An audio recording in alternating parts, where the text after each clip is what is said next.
नमस्कार, स्वागत है आपका HK एजुकेशन में। आज हम भारत के स्वतंत्रता संग्राम के दो महत्वपूर्ण आंदोलनों पर चर्चा करेंगे, खिलाफत आंदोलन और असहयोग आंदोलन। इन दोनों आंदोलनों ने भारतीय जनता को ब्रिटिश शासन के खिलाफ एकजुट किया। इस वीडियो में हम देखेंगे कि कैसे ये आंदोलन शहरों, गांवों, महिलाओं और आदिवासी समुदायों तक फैल गए और इनका क्या प्रभाव रहा। साथ ही गांधी जी के उन महत्वपूर्ण विचारों पर भी चर्चा करेंगे जिन्होंने इन आंदोलनों की नींव रखी थी। खिलाफत आंदोलन का परिचय। सबसे पहले बात करते हैं खिलाफत आंदोलन की, जो सन 1919 में शुरू हुआ था। इस आंदोलन का मुख्य उद्देश्य था तुर्की के खलीफा को सत्ता में बनाए रखना, जिसे मुस्लिम समुदाय अपना धार्मिक नेता मानता था। प्रथम विश्व युद्ध के बाद तुर्की की सत्ता कमजोर हो गई थी और तुर्की के खलीफा को हटाने की बात चल रही थी। भारत में मुस्लिम नेताओं ने इसे अपने धर्म से जोड़ा और इसके खिलाफ आंदोलन छेड़ दिया। अली बंधु, शौकत अली और मोहम्मद अली ने खिलाफत आंदोलन का नेतृत्व किया।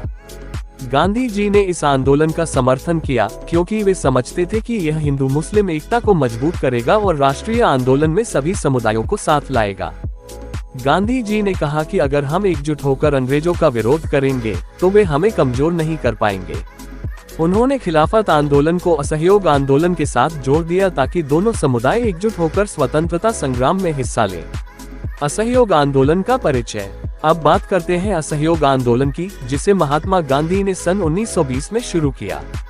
गांधी जी का मानना था कि अगर भारतीय जनता ब्रिटिश सरकार के साथ सहयोग करना बंद कर देगी तो ब्रिटिश शासन भारत पर लंबे समय तक नहीं टिक पाएगा। उनका विश्वास था कि अहिंसा के माध्यम से हम अंग्रेजों को हरा सकते हैं। गांधी जी ने कहा था, अगर हम उनके कानूनों और व्यवस्थाओं का पालन नहीं करेंगे तो वे स्वयं ही भारत छोड़ देंगे। शहरों में असहयोग आंदोलन का प्रभाव। शहरी इलाकों में असहयोग आंदोलन का असर जबरदस्त था।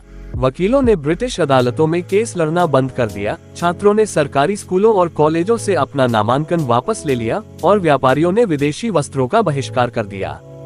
कलकत्ता, मुंबई और दिल्ली जैसे बड़े शहरों में जनता ने ब्रिटिश शासन के खिलाफ सड़कों पर उतरकर विरोध प्रदर्शन किए।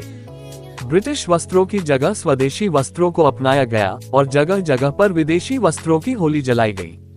यह एक राष्ट्रीय आंदोलन बन चुका था जिसमें हर वर्ग ने बढ़ चढ़कर हिस्सा लिया। गांवों और आदिवासी क्षेत्रों में असहयोग आंदोलन। ग्रामीण क्षेत्रों में भी असहयोग आंदोलन का गहरा प्रभाव पड़ा। किसान और ग्रामीण लोग ब्रिटिश प्रशासन के कानूनों का विरोध करने लगे। किसानों ने करों का भुगतान करने से मना कर दिया और गांवों में ब्रिटिश प्रशासन की पकड़ कमजोर हो गई। आदिवासी क्षेत्रों में आंदोलन ने ग्रामीण जनजातियों को भी प्रेरित किया। आदिवासी लोग अपने पारंपरिक अधिकारों की रक्षा के लिए उठ खड़े हुए और उन्होंने अंग्रेजों के जंगल कानूनों का विरोध किया। आदिवासी समुदाय ने भी ब्रिटिश सरकार के खिलाफ इस आंदोलन में अपना योगदान दिया। महिलाओं की भागीदारी। असहयोग आंदोलन में महिलाओं ने भी एक महत्वपूर्ण भूमिका निभाई। सरोजिनी नायडू, कस्तूरबा गांधी और कई अन्य महिलाओं ने इस आंदोलन में भाग लिया।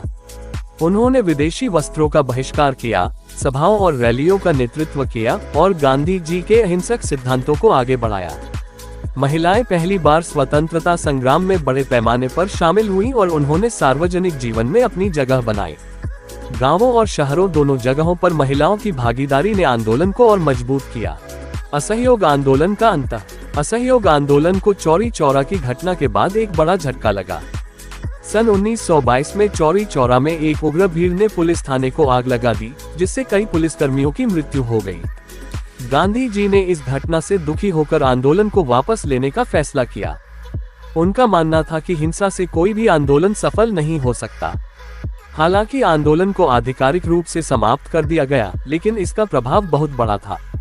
इसने भारतीय जनता को एकजुट किया और स्वतंत्रता संग्राम में एक नई ऊर्जा भरी। आंदोलन के परिणाम। असहयोग आंदोलन ने भारतीय स्वतंत्रता संग्राम में एक महत्वपूर्ण भूमिका निभाई।